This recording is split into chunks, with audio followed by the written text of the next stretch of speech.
You are watching or listening to Purham Associates. For more information, go to rpurham.com or follow me on all social media platforms and subscribe at RPURHAM. Thanks. See you over there.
Hey, good day to you all. Welcome to Permanent Associates. I'm your host, Randy Purham. Hey, I hope you all had a phenomenal week so far, and you're staying out of trouble and all that good stuff, and keeping up with the news. There's a lot going on out there, and so it is what it is. But I'm real quick. Yesterday, the California Supreme Court ruled in favor of a teenager that apparently has some issues with social media, right? And so Meta and Google got fined and has to pay like $3 million for that, right?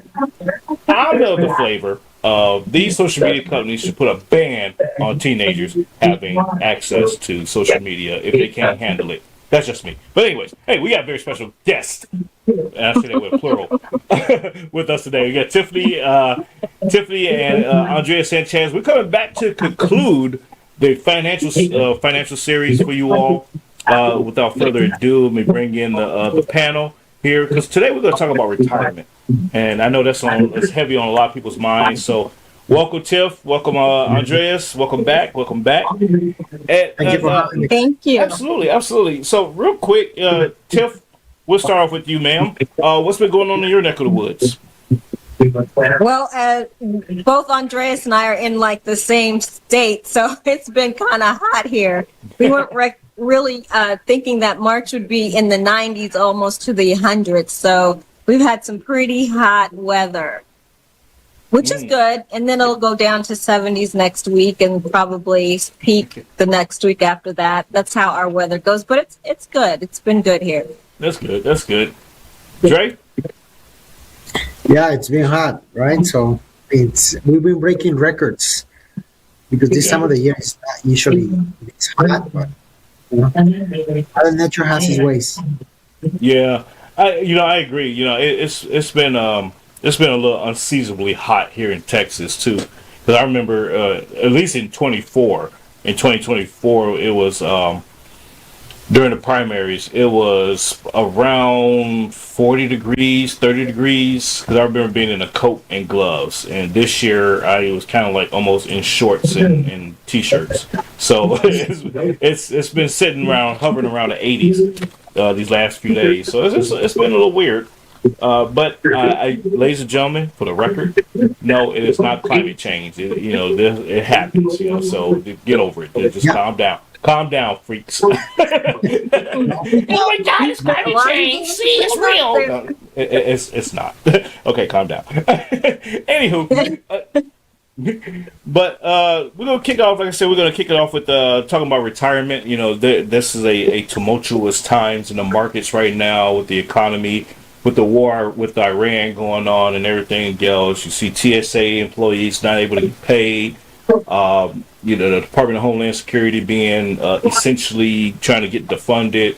Then you got, the government shutdown that happened back in January. So there's like so much uncertainty with finances overall for a lot of people, for everybody, across the board. Gas right now is up, $4 or $5 a gallon, depending on where you at and stuff. So a lot of people are having to dip into their savings or dip into some kind of investment account that they may have tucked away to just survive day to day. Never mind the person that's on that's living paycheck to paycheck. Never mind that person. That's like 90% of America.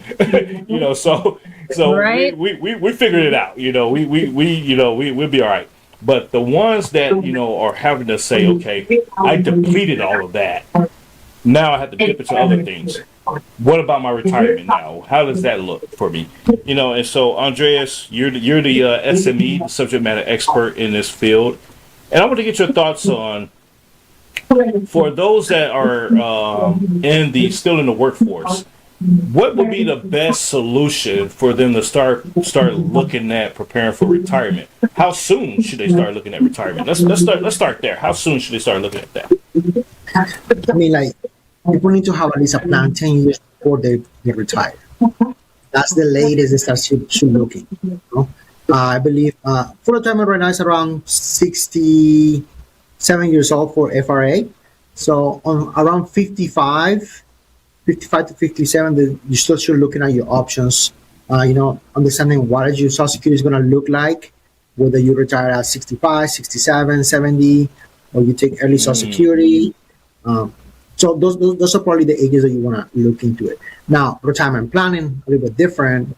You need to know, I'm a firm believer that at least at 45, you need to take a look at where you are in your life, right? 45 to me is like the midpoint of life. You gotta see, okay, what you have accomplished, where you at, are you winning? Okay, so what do you need to do to keep the score up? If you are behind, right, then what do you need to do to make up to that second half of your life? Yeah. To start winning. Okay. I like that. I like that idea. For me, I'm. You said 45, so I just turned 46. So I retired 6 years ago, though. So I'm behind the power curve. Divorces, children growing up and needing stuff and everything else. I'm now in reset mode. So I'll figure it out. But I'll be all right. Tiff, over to you. What are your questions? Well, you know what? I was looking at a poll online, and it was saying that most people only have a savings of like $955 for their retirement. So it's really interesting that, they say that most people are not really ready to retire. A lot of people, when it comes to retirement, I know I am in the retirement community, and I just asked this question yesterday to someone who is actually going to go into retirement very soon. So he said that he would work one more year, and then because he would get taxed on like 90% of his income if he stopped working full-time and went to part-time. And then after that, he can volunteer and do whatever he wanted to do, which I thought was very interesting. But as the market is right now, it's very volatile, and we're currently experiencing so much. So my question would be, how could someone protect their environments in this volatile market? That's a great question. So ideally, what you want is in your portfolio, right? For retirement portfolio, people are putting away. They need to start smoothing out with some type of positions on the portfolio that allows them to sustain or support the volatility of the market, right? Something that would provide some kind of like fixed income, right? Or guarantees within the portfolio. A percentage of the portfolio should be on that section. So it smooth out risk and volatility. What is very risky is when you have a portfolio that said when you were 40 years old and you never transition or rebalance your portfolio, and now you're like 62 years old and you're expecting the same volatility, and you're like 2 years into retirement, and you portfolio now dips 20%, well, you probably cannot retire. Mm-hmm. So it's just smoothing it out and adding things that will help you sustain the volatility and give you those guarantees while you go into retirement, because you cannot tolerate, you cannot sustain losses during retirement. Your tolerance to that start minimizing.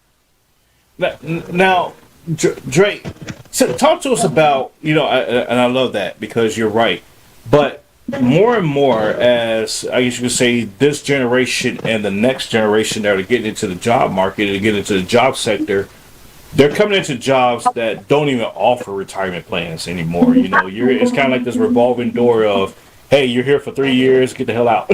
You can't even get vested. So what options do these people have?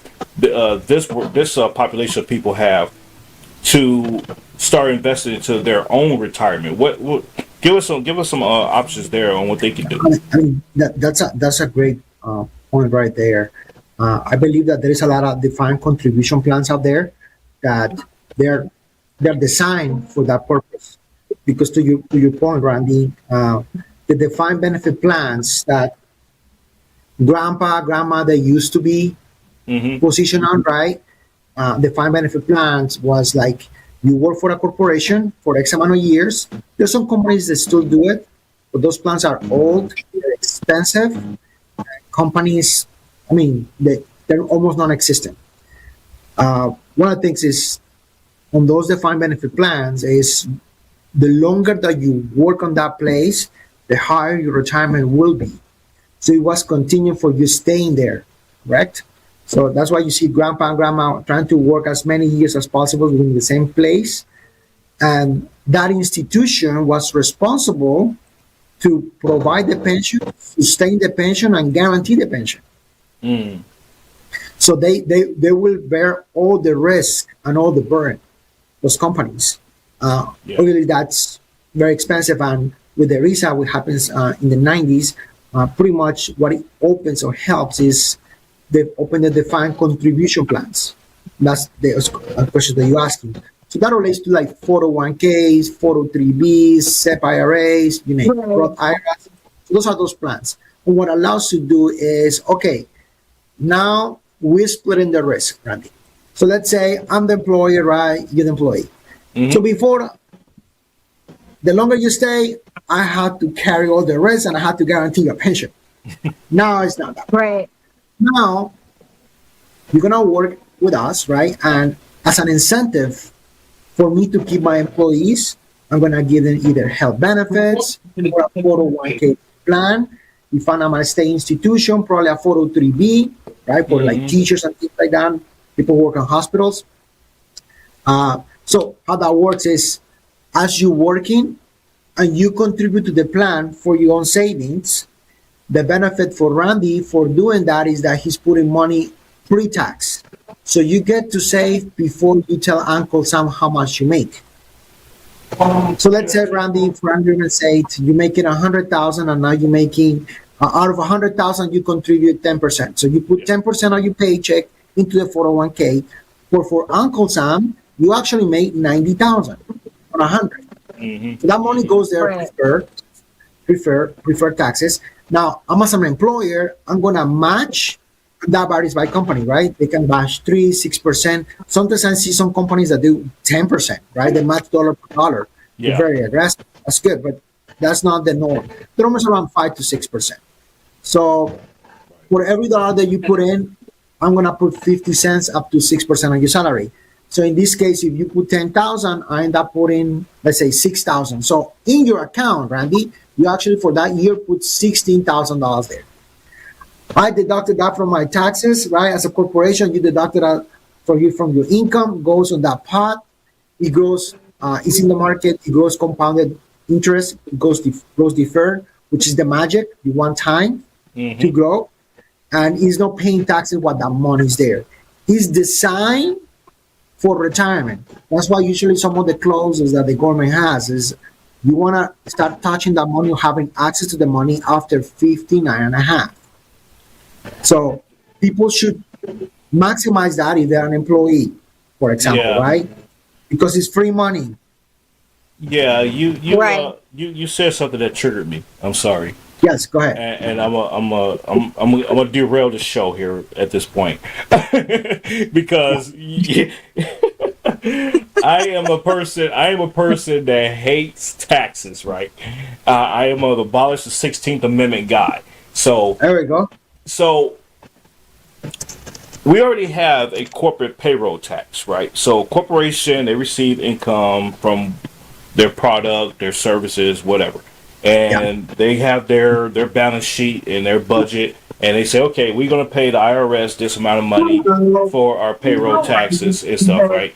And then you get your paycheck. The money that you're getting is already taxed because it was coming from the payroll tax. Ladies and gentlemen, follow me here for a minute here because you probably don't even know about this. So you already get them. The paycheck you got was already taxed from the corporation that paid you. So why is it that if I'm getting a paycheck and I'm putting into something that's already been taxed and I'm putting into something for my future, why is it that I'm getting taxed again? You know where I'm going with this, Andres. Why am I getting taxed again when it's time for me to withdraw it or report it or whatever else? Because at the end of the day, I shouldn't have to report anything because it's already been taxed. So, talk to us about that. I didn't mean to diverge off of that topic, Sure, but yeah. it just Yeah, so that has a lot to do with people who are 1099 and W-2.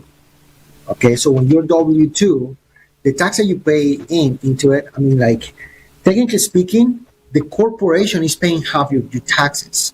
When you're 1099, you're around paying like 15.6% around as the tax burden that you have to pay. Right. You're W-2, you end up paying like 7.2. So you're paying half, the corporation is paying half of the tax bill.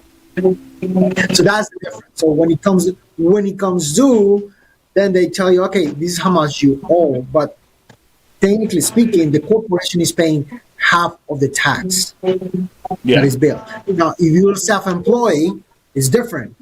You're paying the whole thing, which is the whole thing exactly. 15.6%, right? So that's when it changes, and that's why is having a good strategy is important. So we talk about W-2 employees, right? That's what 401ks are for, right? Now, then we have business owners, people who own a business.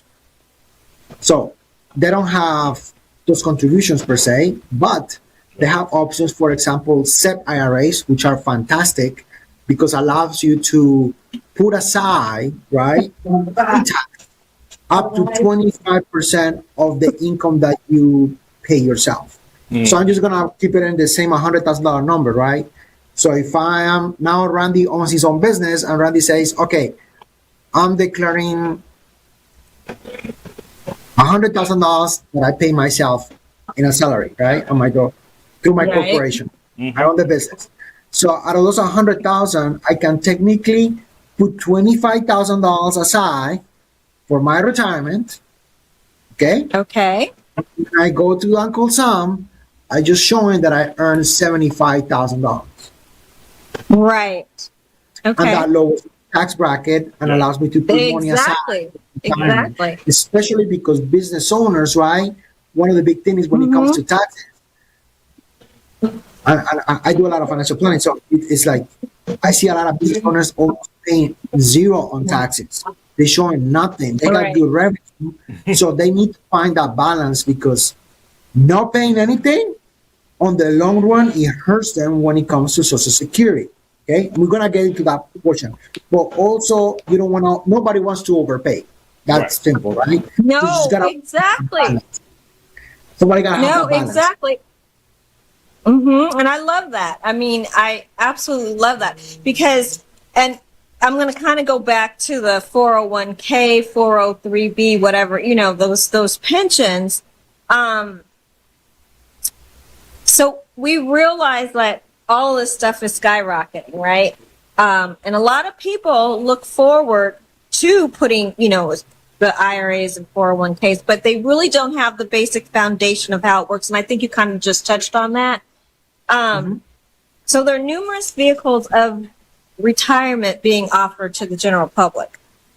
And could you briefly define some of those products, like you just did? You did one, and the benefits that they offer, because I think most people don't understand it, and they need to understand a little bit of how this works. And you explained it through the employer portion of it, but as an employee. And I will add to the tax situation in terms of the 401k, California now has matched or has to match dollar for dollar, the employee. So whatever the employee puts in, the employer has to match it. Now, I'm not sure if that's the same in Nevada. That law just went into effect not too long ago in California. So I'm not sure if you have to do that here, but anyway, if you could just Hopefully not. offer. Hopefully not, because when the states, every time the government start putting more and more regulations, it just kills enterprise. And it's bad, and that being bad for people, because if you're forcing me, right, to spend more money, right, not an incentive, but now I'm being forced, well, because now I have to put dollar for everybody, I don't need 100 employees, now I need 75.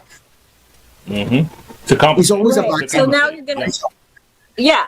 It's, So now you're going to downsize in your employee pool, per se, so that you can manage your company, but you won't have as many, is in essence, right? You won't have as many as, like, you would have to downsize a little bit just to keep it within budget, because now you have to pay out more money. correct. And see, people really don't realize how much it costs for an employee to be an employee in a company. It costs a lot of money. Yeah, it It's does. very expensive. Very. To that point, Tiff, just a recent, for ladies and gentlemen that are watching and listening tonight, or today rather, you're think about Starbucks and the conundrum that they're in up in Washington State, particularly. You have these protesters. They unionize the baristas. they unionize these guys, right, and gals. And they said, hey, we want higher pay, we want this, we want that. And Starbucks is like, okay, that's cute. And then it got to the point where, the shareholders, the board of directors and shareholders and the people that actually put money into Starbucks for it to run, they're like, whoa. Now you're dipping into my pockets. Because at first, we was making a profit. Now you're eating away our profits. Now you're starting to cut into my money. How about this? We're just gonna close these stores. You won't have a job, so we're reducing the employment, the employee market share, and your asses are out of work. And for those that are still open, y'all better get on board, or you're gonna be like your brothers and sisters over here. So y'all figure it out. And so that's what we're seeing, and that's why a lot of these companies are changing their model of, hey, we're going to bring these employees on for a set number of years before we mandatorily have to pay them a pension, pay them, or pay into their retirement plans and all this. We're going to keep them for a set number of years, and if they haven't saved their money, because we're going to tell them up front, because that's legally what we have to do, and I'm using air quotes here for those that's listening, we're going to tell them up front, hey, you're not getting a retirement plan out of us, so we're going to give you just enough to where you have to figure it out. And these kids don't listen. They don't pay attention. They don't even know what it is that they're talking about. They're like, all right, more money, cool. I could get some more. I can get instead of getting 10s, I can get 20s now.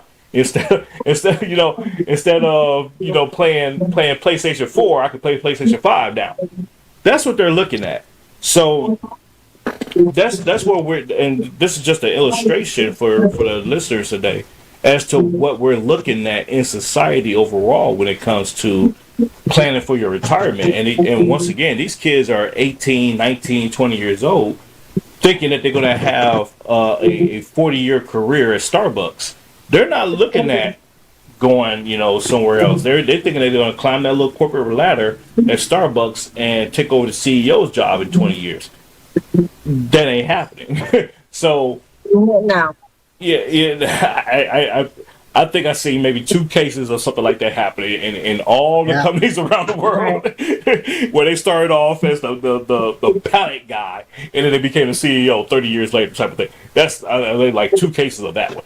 But Andreas, talk to us about that long term kind of planning, because you have to make a not only a mental paradigm shift in, okay, I'm not going to be at this company forever. I spent all these years in this company. What can I do to invest into myself, into another vehicle to prepare for retirement that makes it transferable? That's the key. Okay, so we have 2 different questions right there, right? So let me address one first. I'm gonna start with Tiffany's. So she was asking about what vehicles are available, right? So we already talked to you're an employee, right? So 401ks, that's usually available for private institutions, for-profit companies. Then if somebody works for the state, whether it's a local county, if they work for the hospital, or they work for the school, right? They might get something called a 403b. It's the same term as a 401k, it's just because of Section 403 of the IRS code. That's all it is. Mm-hmm. Anyway, so that being said, same kind of benefits, right? They contribute some. Usually with the state employees, they tend to be a little bit more aggressive. There's also something called 457 that applies also some county employees. County, yeah. As well. Now, in addition, for some corporations and for some state employees, right? Some hospitals or the state might have a pension separate for that, right? So, just gonna yeah, some teachers in certain states, they make way more money when they retire than when they were working. Like I have teachers that were working, they were making more like $50,000, $60,000. They retire now, they make like 120 because with their pensions, right? Their 401k and things like that, they get on Social Security, they get so much coming in. The revenue is fixed, right? They just receive it. It's good, but it's also costly. So that's the key, is the cost, right? How well is run. My experience is every time that the government runs something, right? They're not for profit. That's what Not it is. for profit. That's Remember, correct. the government does not produce anything. Just don't forget that. As a consumer, the government does not produce anything. Okay?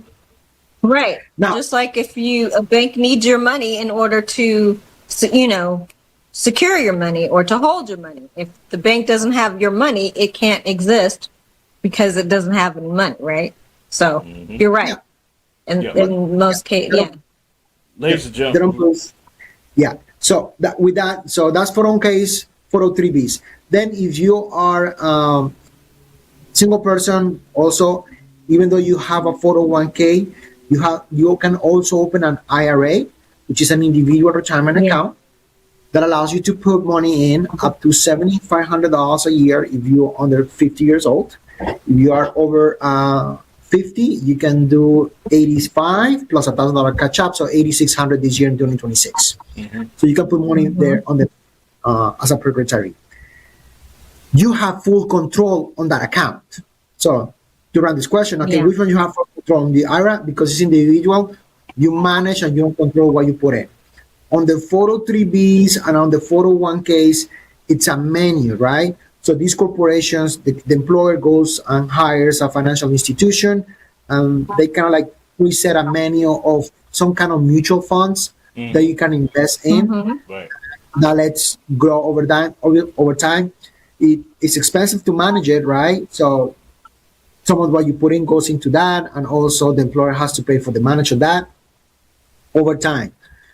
You get a vested schedule. So on the money that usually you put in, it's normally you 100% vested.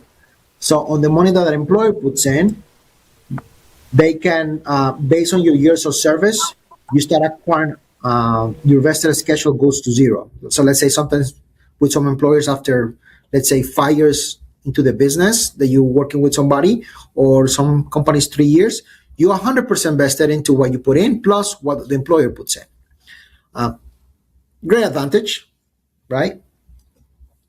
The other part is I thought I lost you guys, but No. I'm glad that we're back. So the other part is that's with the 403bs and the 401ks. The IRAs, as I mentioned, 7,500. That applies for IRAs and Roth IRAs. I know there's a lot of talking about Roth IRAs. The difference between the Roth IRA and the IRA is that one is pre-tax, the other one is after tax. It's the same amount, and you have to choose where you're going to put it. You can split it, but the maximum is 7,500. Okay, you there with me? All right. So, and that has a lot to do with the kind of income or the tax bracket that the person is. Yeah. So if somebody has earnings between $40,000 to $90,000 a year, maybe a Roth might be a good option. You don't get to deduct to the account. So I'm gonna go back to Randy's case, right? Randy makes $100,000, right? So Randy can now put $7,500 into the Roth or the IRA. The question is, does Randy need the deduction on her to lower his income right now, or we can use those 7,500, put it on the Roth IRA, let it grow. You don't deduct anything now, but when the account grows, right, later on, everything that you put in plus the growth is tax-free. That's the beauty of it. Yeah. So it depends on the stock. Okay. Now, also with the Roth IRAs, there is income limitations. So people that earn certain amount of income, usually when it passes like 166,000, something like that, then you can't contribute anymore, right? So there's different strategies to convert some of the IRA. I mean, there's a bunch of stuff available, but the idea is to see the individual situation because everybody's income is different. Yeah. And the needs are different. Now, real quick. So, a short story.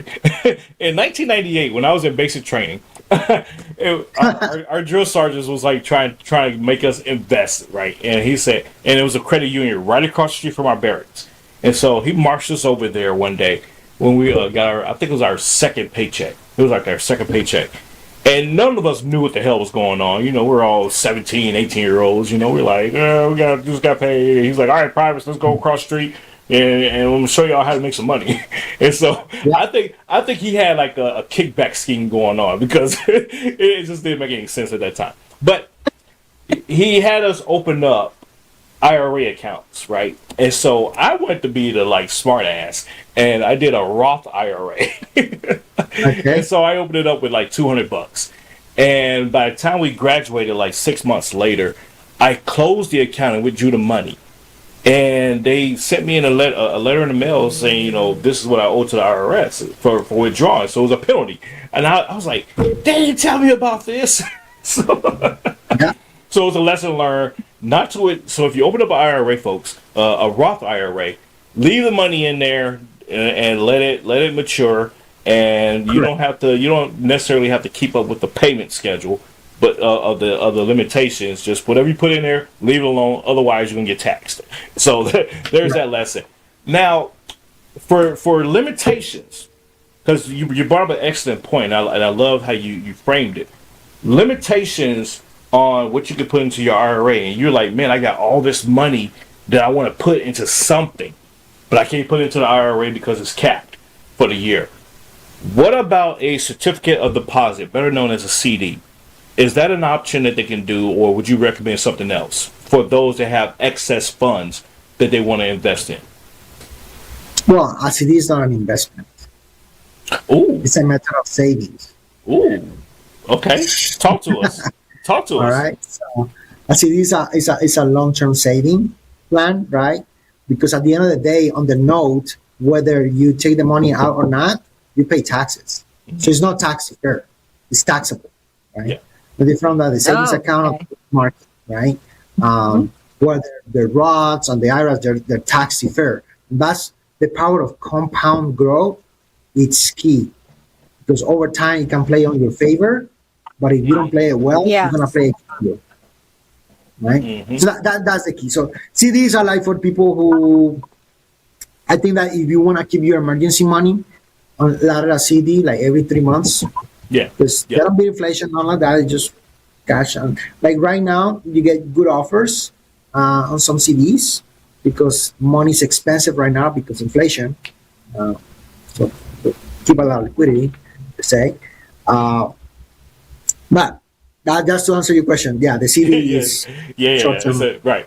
Hey, A ladies and lot of gentlemen. banks push I was a just lot saying- Say of banks push CDs out. Yeah, Why they is it do. that I wonder why they push CDs at a bank? I mean, I know that how they make money. risk tolerance is low because it is very low. It's not high. You're not Yeah, in it's the locked market, in. and Yeah, maybe it's locked in. a lot of people don't have a high risk tolerance and they do want to save. And it's like what 3%, something like that, on a Some- CD.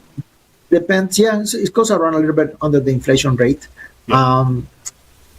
So it's as I say, it's a bank product. It's a liquid product. It's a guarantee no product. So there is no risk. It's zero risk. It's Yeah, as zero good risk. as buying a note from the bank. It's just buying note from the banks. So the bank is looking at little spreads, right, from everybody's monies. Right. That's how they make money. Okay. Yeah. Now, on that point, ladies and gentlemen, we're not talking about CDs from Random House where you buy, 10 CDs for $1. This is not what we're talking about here. Those are, wait a minute. First of all, Randy, you're dating yourself when you say CDs like that, right? Okay, because I that remember doesn't those. even exist. Hey, I used to. So I'm gonna snitch on myself real quick. I used to open up a couple of accounts like that with my brothers and sisters' names. Because I would get like the whole catalog of CDs and then order them. They would get paid. Don't get me wrong. They would get paid. It was just that you had a limit. So you had to use other people's names and get. And so my brothers and sisters they would they'd be like, how you got all these CDs? I'm like, don't worry about it. but folks, that's not what we're talking about here. We're talking about certificate of deposits, not Right. compact disc. So there's a difference. Now on that point though, Dreas, we're talking about since Tiffany transitioned us into bank products. We're talking about CDs as being basically a stationary monetary asset. So you go in the bank and say, hey, I want a CD for $1,000. You put in $1,000. 6 months later, you'll get 10% interest out of it, whatever the case is at that time. So That would be amazing. yeah, so you close it out, and then you take that excess and you throw it into your own savings account, or you put it into your checking account, or you go buy. Or you roll it over. Or you roll Remember, it over, yes. Or you roll it over, exactly. Yeah, you roll it over, or you go buy some Jordans. That new set of Jordans that just came out. So There. the other account that banks offer, not so much these days because I really don't even hear about them anymore, but the money market accounts. Are you familiar with those? Can you talk to us about that? Yeah. So the big difference between those two is that the money market is highly liquid.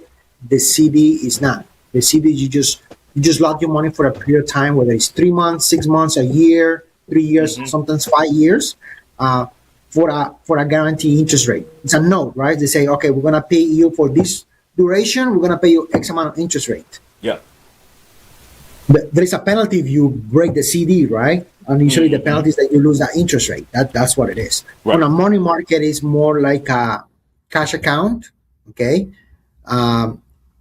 it's tied to the notes of Treasury, so it has a lot of guarantees. It's as good as cash, pretty much as good as your savings account, because you have a lot of liquidity. You're not tied to wait 6 months, 3 months. You can liquidate it right now. Now, in this environment, it's a lot more advantageous to have that money market because a money market can pay you 3.25, right? I mean, we have money markets that can pay 4.5, right? That your savings will not do that. Not even a high yield savings will do that. It will come close, but the money markets perform a little bit better, especially on times of inflationary times when inflation is kind of like stagnant. Like right now, it's good to park the money there if you have one opportunities for people that, again, is that emergency money that they need liquid. It's not a long-term product. If you keep it there for the long term, you're going to lose to inflation. But in the short term, it makes a lot of sense to have it. Way better than a checking or savings. Yeah. That's the place to go. Yeah, absolutely, Oh, absolutely. well, Thank you for awesome. that. That's a great suggestion there. Yeah. And Now, great Yeah. explanation. Because yes. again, a lot of people know about things, but unless you sit down and you talk to somebody about it and you get the details, will you know? And a lot of people just talk about things, and this, especially right now, you go on Google and you can ask it anything and it gives you a summary, but a brief summary. But if you really want detailed information and you really want to understand, I think, someone like yourself, Andreas, people should consult to how to structure it, to move the money, to make sure that they can increase, get a profit, have money for the long term. Because I will say that, as we talk about retirement and we talk about long-term health care is going to be an issue for people who are retiring, right? They're looking at, the increased costs of premiums and how they've skyrocketed. But I also understand that people are also have to consider long-term health care as part of their retirement. Yeah. Because in this day and age, and like I say, I'm in a senior citizen community because that's where my mother lives. And I have kind of some of these questions or talks, quite frequently. But when you talk about that and you talk about healthcare, you talk about dementia, you talk about Alzheimer's, there's not going to be any money from the government to cover that necessarily. And I think and believe that the solution is going to be long-term healthcare. And you're Correct. going to have a vehicle for that. So life insurance is going to play an important part in that, right? Because it'll be also a vehicle. So, Andres, what do you think about life insurance in terms, I know it's a different vehicle and I know it's kind of like a different animal, but in terms of people who are retiring and looking at their health care overall, is a life insurance policy really good, to put like an add-on or whatever they do, I can't remember, for long-term health care, to include that in their policy? Yeah, I mean, I think it's important to have it and also to understand what it does, because long-term care is a health product. Life insurance is something different, right? Usually pays, I call it death insurance. You get paid when you die. So it's not for you, it's for your family, right? It's for your loved ones, and it's also for your estate, right? Sometimes if you did very well in life, sometimes you just need to have it to maintain liquidity when you passed away. Now, these products they become very modern, and sometimes they're companies that use the chassis of life insurance and they add the long-term care, like a long-term care rider. In the case that somebody gets Right. incapacitated, they can withdraw monies to those cares and get it something when they passed away is there. So yeah, there is some of those things that I believe that it's important to take a look at it. It's part of the estate planning and retirement planning when somebody's going to retire. Is how well are they diversified? And I like to keep things into buckets, right? So what is your emergency fund bucket? The emergency fund bucket is not to be invested. The emergency fund bucket is for something called emergencies, right? It's to the world that we don't know that is very correct. I mean, look at the last 3 months, right? We've been through like all over the place. People get scared and things like that. Well, you don't know. You don't know what happens tomorrow. You might not be alive. I get it. Right. But you need to have that bucket that is for the unknown. Now, then you need to have the bucket for what is planned, right? Because you still have to have goals. You cannot live in panic, right? So my long-term goal is my investment account, right? My retirement account. I'm not touching it. Hey, the market is going to crazy. Crypto is in the dumpster. Okay, it doesn't matter because it's not my now money. It's my tomorrow money. So I don't need to worry about it, Yes. Yeah. right? That Yes. gives me peace, right? So I don't make emotional decisions as well. Also, when I'm getting to retirement, I need to have my bucket that is for my care. Do I have my bucket? Because people think like, oh, my emergency fund is my care money. No, it's not. It's your emergency fund. And it's designed to cover Right. 3 to 6 months. It's not designed to cover 20 years of care. No. You know, especially people who have done very well financially, they understand the word leverage, right?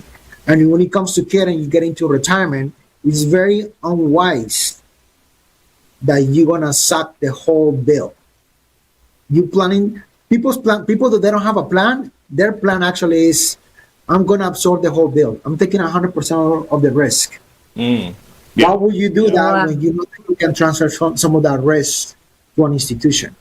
It makes sense to do that. Yeah, it Now- really does. And I can't. Go ahead. No, I was to say, ladies and gentlemen, GoldenshieldFinancial.com is how you get a hold of Andres. If you got questions, you want to set up an account with him and say, hey, take my money and make me happy. You know, however that works, you know, folks. So you do that. I highly endorse Andres Sanchez to manage your funds. You can manage my funds even if I had extra money to give them, but I don't right now. So, but I'm not gonna say my last question, but kind of a last question. I want to get into something that I used to invest in years ago, back in my early military days when my kids were first born, and that was treasury bonds. And that was like the rave of the thing at the time. I don't know why. Yeah. I don't know why it was, but everybody in the military, we would like come to work and we would like spreading out our treasury bonds like it was dollars, like it was $100 bills, like I got my treasury bonds today. What'd you get? Type of thing. And so they look like food stamps, ladies and gentlemen, for those. Right. They look like food stamps, but talk to us about treasury bonds. Is it something that is worth investing in these days, or should people just stay away from it altogether? No, I think there is a word for that.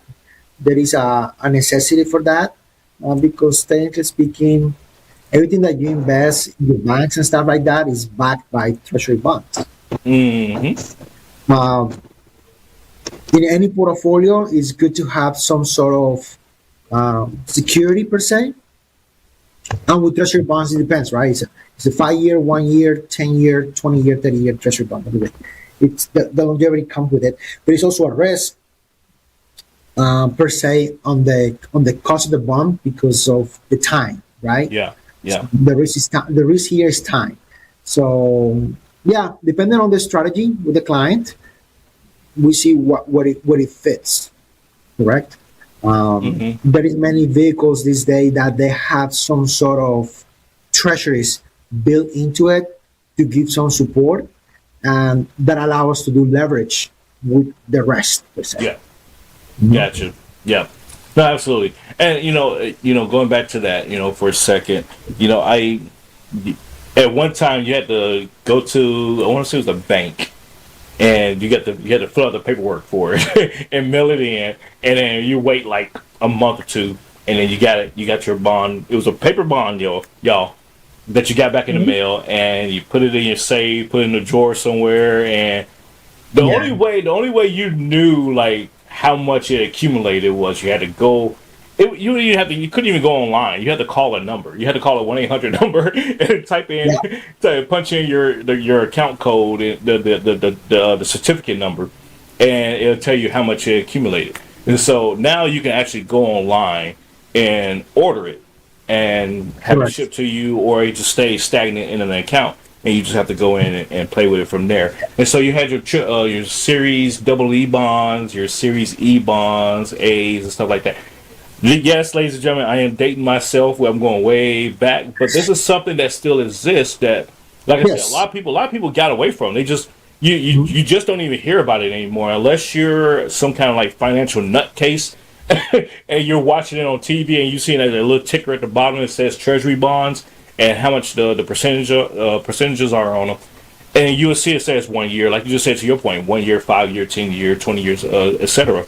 And so, given that you have your bonds, you could get from the government. You have the banks where you can play with CDs, money market accounts. You have your also your 401, not your 401s, your IRAs that you can get from a bank. ladies and gentlemen, you have so many different avenues, so many different pillars. Let me put it like that. Yeah.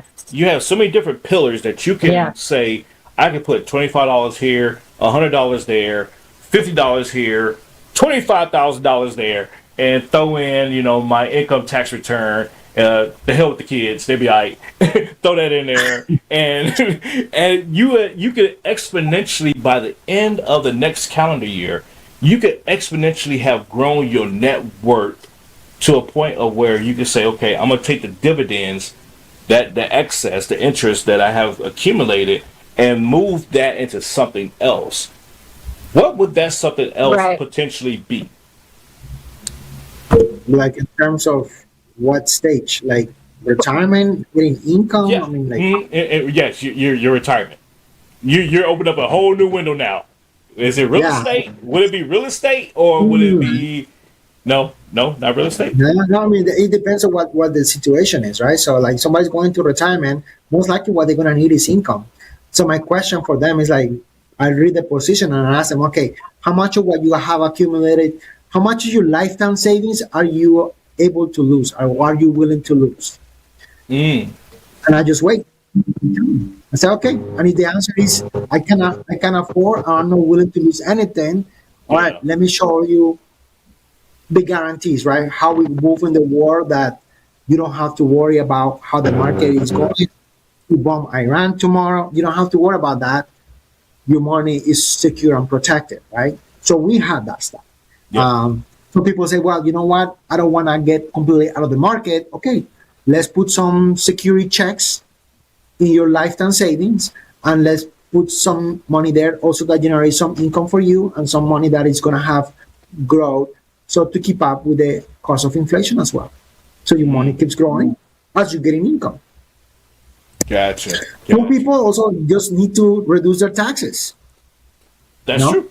The biggest spending. Let's not even talk about reducing taxes. I mean, you reduce it. brought up some great things, Andres. You brought up some great ideas on how to reduce taxes, because that's very important for people like myself when I'm trying to reduce the amount of my income, and different areas I could put it in.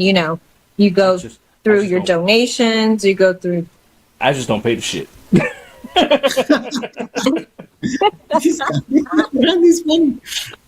You go through all your expenses, and then you're like, okay, where else can I put things? And I think some of these vehicles that you're talking about, like the Roth IRAs, the IRAs, are great. You own a business, you make $100,000, you put $25,000 into an IRA account. Right now, you only make $75,000, right? So that taxable income is really where it is. The more money you make, the more you get taxed. Yeah. And Exactly. finding out the strategies on how to protect your money or make the most of your money as you earn it is very, very important.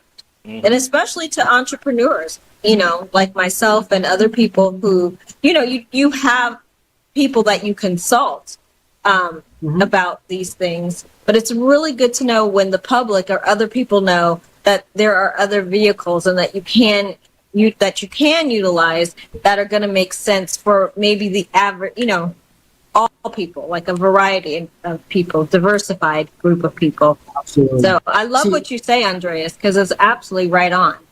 Absolutely. Yeah. Absolutely. No, thank you guys. And at the end, just to close out, like it just comes back to like people need to have a strategy.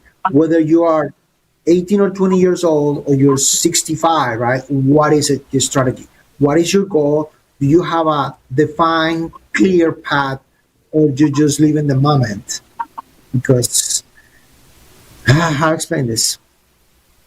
In life, you can take loans to get cars, to start a business, go on trips, right? Get education. You cannot get loans to retire. Yep. Exactly. Period. Exactly. You need a plan. That's true. That's true. The earlier You you start, the better you will. Correct. my plan for when I decide to finally retire is I'm going to become a pimp and sell drugs. because by then it's gonna be legal. No, I'm just kidding. I'm just playing, ladies and gentlemen. No, but seriously though, seriously, when I look at, when I'm ready to like actually really settle down in life, I'm at a place where I'm not gonna say splurge, but not be too much concerned about, where's my next, how am I gonna live, type of thing. I'm not really concerned about that right now. So when I am finally ready to settle down and say, okay, where am I going to put my money yet that's going to take care of itself, for the next 10 years type of thing. I can see where I'm investing to. I look at, the stock market, it's volatile no matter which way you go with it, no matter if you go into like penny stocks, mid market, high market, they're all volatile right now because we don't know what the hell's going on out there. Yes, they are. And things are changing every day. So I say all that to say that, ladies and gentlemen, you have to really pay attention to what's going on around you environmentally. And I don't mean by like the clouds and the grass. I'm talking about what's going on, your day-to-day livelihoods, like what you're buying, what you're thinking about investing in, what you're thinking about putting your money, what bank you're going to put your money into, because banks close every week, so these are things that we have to think about day to day. And your money, if it doesn't say FDIC insured, you might not want to play with that. You might not want to put your money in there. I'm just saying. I got a couple of buddies that's crying about that. I'm just like, why would you do that? Yeah. I was just trying to support my boy. Yeah, no. Yeah. your boy.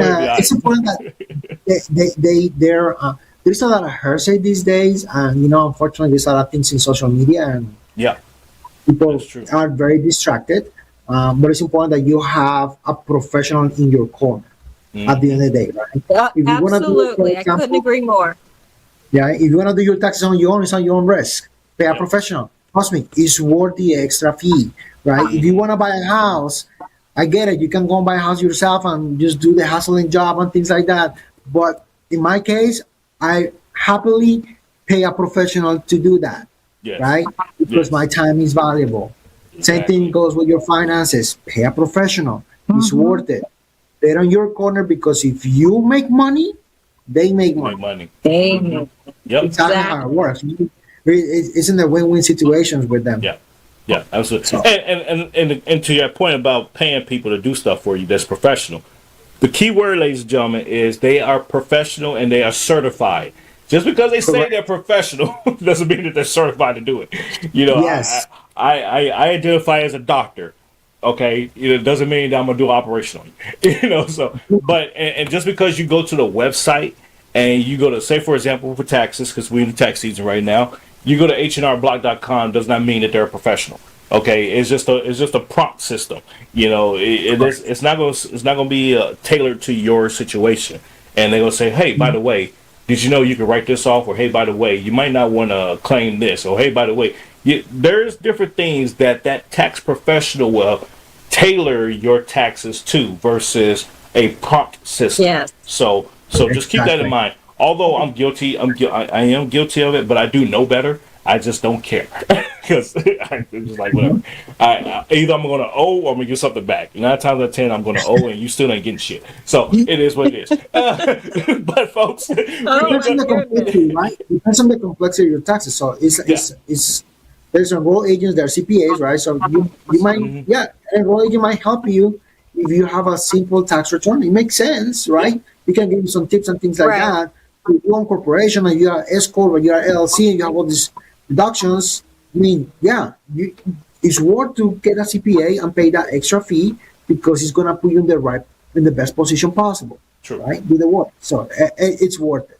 Absolutely. So just to close out, if people have questions and things like that and they want to reach out, they can call us always at 702-825-3600. We actually work nationwide, so we have access to all 50 states. Absolutely. Awesome. Andres, thank you so much for the nuggets and the knowledge that you bring. I truly appreciate you because, like I said, I bet a good percentage of the audience probably learned something today, and some things that they knew and they just forgot about, and we just don't talk about them, and then there's Right. some that just says, wow, I'm screwed. So, but Tiffany, final thoughts from you, ma'am.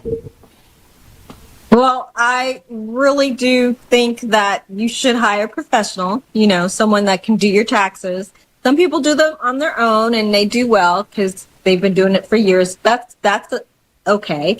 But when you start getting into S Corps, C Corps, LLCs and LLBs, all that, you do need a professional. And, Andreas has been doing this for many, many years, and he's excellent at it, in my opinion, because, just our conversations. I've learned something every single time from you, Andreas.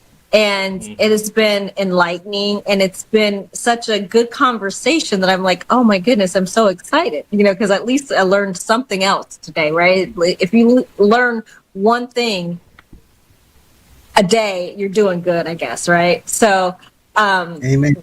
anyone out there that has a corporation, a business, even if you're an individual and you're looking to retire soon, or you're not looking to retire soon, I think and truly believe that you should be prepared and you should have strategies in place, and you should go see someone like Andreas at Goldenshield Financial, and so that you can get the best advice and consult that fits your situation.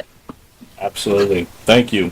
Appreciate it, guys, and thank you for giving me the opportunity, to just share. And at the end of the day, it's just educating the public, right? Yeah, absolutely. Giving back That's to the important. community. So that's awesome. Yes, that's the purpose of this show. Thank you, guys. I appreciate you all. Be safe out there. Have fun, and we'll talk to y'all soon. Be safe. All right. Okay. Thank you, guys. Okay. All right. Thank you. Ladies and gentlemen, Andres Sanchez with Goldenshield Financial. I'm going to throw up the website for you all one more time that I need to check that out. It is GoldensshieldFinancial.com. You can go there and check that out. Check out the products. Sign up for the services if you wish to do so, and everything else. Get the team on board that help manage your money, your future, your children's future, and your grandchildren's future. That's what it's all about. It's all about the babies, y'all. It's all about the babies. I always say about the kids, but seriously, we gotta take care of our posterity. So, folks, I'm gonna jump up out of here now. But don't forget to pick up the book Polarizing America. Oops, wrong screen there. Polarizing America. It is hitting the shelves April 14th. You can pre-order now wherever you get your books, or if you like to order your books, whether it's Amazon, Barnes & Noble, Books A Million, and all that good stuff. And for those that are retailers yourselves, you can go to Simon & Schuster and book order, or go to Bombardier Books and book order and get it on your shelves.